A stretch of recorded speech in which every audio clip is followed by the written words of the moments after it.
El surgimiento del comunismo en América, la Revolución Cubana. La Revolución Cubana fue uno de los eventos más importantes de la historia política contemporánea de América Latina y el Caribe. ¿Cuáles fueron las consecuencias del ascenso de Castro al poder? ¿Cómo ha evolucionado Cuba durante las siguientes décadas? Quédate con nosotros para conocer todos los detalles de este duro confrontamiento que anticipó el auge del comunismo en América Latina.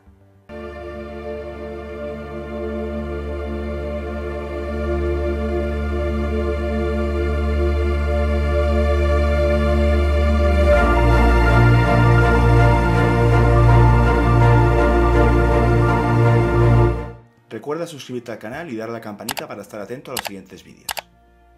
Antecedentes y contexto cubano en la primera mitad del siglo XX.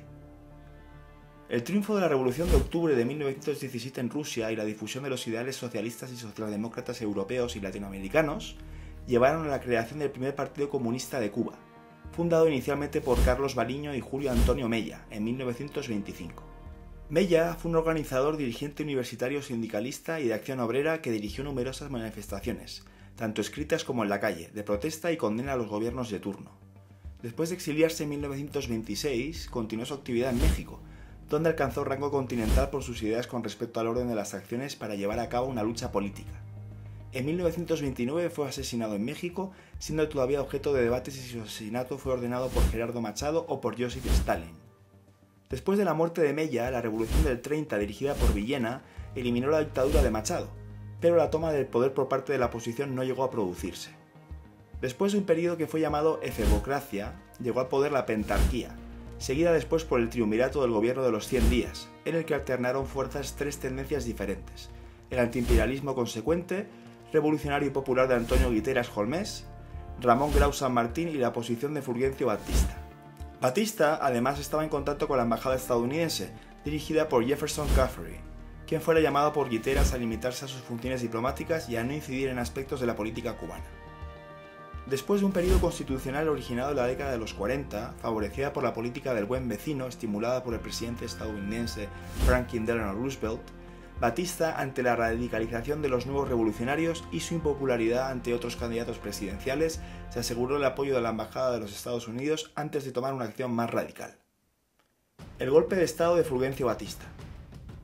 El 10 de marzo de 1952, un golpe de Estado dirigido por Fulgencio Batista derrocó al presidente electo Carlos Prío Socarrás, del Partido Auténtico, en un marco internacional que transitaba los primeros momentos de la Guerra Fría entre Estados Unidos y la Unión Soviética.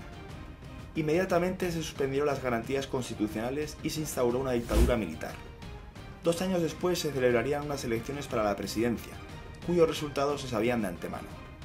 El argumento de Batista fue luchar contra la corrupción y el gangsterismo, pero en la práctica solamente se vio enriquecido él y sus más allegados. La continuación del nivel de corrupción que caracterizó el periodo de la dictadura militar, el enriquecimiento de una oligarquía cada vez más reducida, que llegó a afectar a la clase media cubana, llevaron a la conformación de una oposición generalizada, partidaria de la insurrección para desalojar del poder a Batista. Con esa oposición se identificaron numerosos partidos políticos, los sindicatos, el movimiento estudiantil e incluso sectores del empresariado. Durante los 2 primeros años de la dictadura, entre 1952 y 1954, incluso los Estados Unidos tomaron una posición de censura a la violencia dictatorial de Batista, limitando los suministros militares que le eran otorgados. En estas condiciones, un grupo de jóvenes se desligó del cuerpo principal del Partido del Pueblo Cubano, Partido Ortodoxo, identificados del resto por su decisión de tomar la lucha armada si era necesario para derrocar el régimen batistiano. Este grupo de jóvenes, que se titularon la Generación del Centenario, por coincidir con el centenario del nacimiento de José Martí en 1853, se organizaron militarmente y, liderados por Fidel Castro, intentaron tomar el cuartel Moncada el 26 de julio de 1953, ubicado en Santiago de Cuba, y el cuartel Carlos Manuel de Céspedes en Bayamo, fracasando en el intento y sufriendo decenas de muertos en la organización. El gobierno militar respondió con una acción represiva que llevó a la detención y enjuiciamiento público de Fidel Castro y otros atacantes. Tras 22 meses de prisión, ya que en Cuba no existía la pena de muerte en la isla de Pinos, y ante la creciente presión popular e internacional y varias intentonas insurreccionales, Castro y sus compañeros fueron amnistiados por Batista en 1955. La lucha armada de Castro y el derrocamiento del régimen.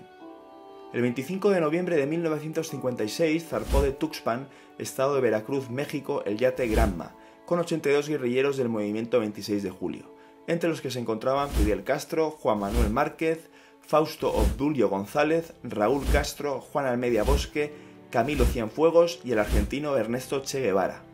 Este último unido a la guerrilla después de llegar a México huyendo de la represión posterior al derrocamiento del gobierno de Jacobo Arbenz en Guatemala. Los expedicionarios sufrieron una derrota inicial en Alegría de Pío, debido a la cual poco más de 20 hombres de los 82 iniciales pudieron internarse en la Sierra Maestra, una zona de difícil acceso en el oriente cubano, donde se instalaron. Luego del bombardeo de Alegría de Pío y muerte posterior de varios expedicionarios, el gobierno de Batista difundió la noticia de la muerte de Fidel Castro y todos los expedicionarios. Durante el año 1957 se ramificaron las células del 26 de julio en casi todas las ciudades y pueblos importantes del país, llevando a cabo acciones de protesta, sabotajes y ajusticiamientos de esbirros y chivatos a todo lo largo de la isla. A principios de 1958, el ejército rebelde, que seguía avanzando gracias a las incorporaciones de miembros del M26 y campesinos, continuaba con sus victorias en la provincia de Oriente. El 16 de enero lo hizo en Veguitas y entre el 16 y el 17 de febrero en Pino del Agua, consolidando así su dominio de un área de las estribaciones de la Sierra Maestra. En esta zona organizaron una sólida base logística, instalando una emisora de radio el 24 de febrero. El 23 de febrero en la ciudad de La Habana, el ejército rebelde secuestró al automovilista Juan Manuel Fangio, quien se dirigía a participar en una competición deportiva convocada por Batista. El 6 de marzo obtuvieron una nueva victoria en el combate de Estrada Palma. El 26 de marzo de 1958, el gobierno estadounidense, presionado por la opinión pública, impuso un embargo de armas al régimen de Fulgencio Batista, debido a la violación del acuerdo de asistencia mutua militar.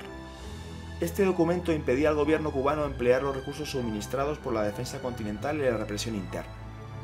Para fines de diciembre de 1958, la debacle de la dictadura de Batista parecía inevitable. El 28 de diciembre, las milicias comandadas por el Che Guevara iniciaron el ataque contra la ciudad de Santa Clara, llave del centro de la isla y último reducto antes de La Habana. El 31 de diciembre, cuando las tropas rebeldes tomaron el tren blindado que el gobierno había enviado para fortificar la ciudad, Batista decidió huir hacia Santo Domingo, junto con el presidente electo Andrés Rivero Agüero, quedando el país huérfano y a cargo del general Eulogio Cantillo. El régimen de Batista llegaba así a su fin. El ascenso de Castro al poder y la revolución comunista. Luego de una reunión entre Fidel Castro y el general Eulogio Cantillo, este intentó organizar una junta militar con sede en el regimiento de Campo Columbia, con el magistrado Orlando Piedra. Posteriormente se crea otra encabezada por el coronel Ramón Barquín, que había estado preso en la isla de Pinos por conspirar. La maniobra fue rechazada por Fidel Castro, que llamó a la huelga general con la consigna revolución, sí, golpe de estado, no, y ordenó a sus comandantes Che Guevara y Camilo Cienfuegos continuar el avance hacia La Habana y tomar las posiciones de la capital. En la madrugada del 1 de enero de 1959, las tropas del Segundo Frente Nacional de Escambray, comandadas por Eloy Gutiérrez Menoyo, entraron a La Habana. Al día siguiente llegaron las tropas del movimiento 26 de julio, comandadas por Camilo Cienfuegos y el Che Guevara, tomando sin resistencia el regimiento de Campo Columbia y la fortaleza de San Carlos de la Cabaña, respectivamente. Al entrar a Campo Columbia, Cienfuegos excluyó del mando al coronel Barquín y detuvo al general Cantillo. Simultáneamente, el mismo 1 de enero, Fidel Castro entró a Santiago de Cuba, declarando la capital provisional de Cuba, y proclamando al magistrado Manuel Urrutia Lleó como presidente de la nación. Por el momento, el gobierno de Estados Unidos reconoció al gobierno revolucionario. A partir de ese momento, el poder quedó definitivamente en manos de las fuerzas revolucionarias e históricamente se toma como la fecha de triunfo de la revolución el día 1 de enero de 1959. Una de las primeras decisiones del nuevo gobierno fueron los juicios revolucionarios como parte del proceso conocido como Comisión Depuradora contra personas consideradas criminales de guerra o muy asociadas con el régimen de Batista. Y más adelante, nuevos opositores como el comandante del Segundo Frente Nacional de Escambray, Jesús Carrellas Zayas, acusado de apoyar una rebelión en 1960, también fue juzgado. Entre enero y abril de 1959, alrededor de 1000 fueron denunciados y juzgados por medios de procedimientos sumarísimos, de los cuales 550 fueron fusilados. Empezaba así la nueva era dominada por Castro en Cuba. Coméntame abajo, ¿cómo crees que influyó la revolución de Castro en el devenir de Cuba? ¿Era algo inevitable o pudo ser contenido a tiempo? Nos encantará saber tu opinión sobre este movimiento revolucionario que cambió el devenir de varios regímenes en América Latina.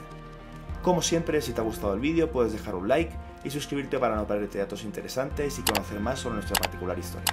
¡Hasta la próxima!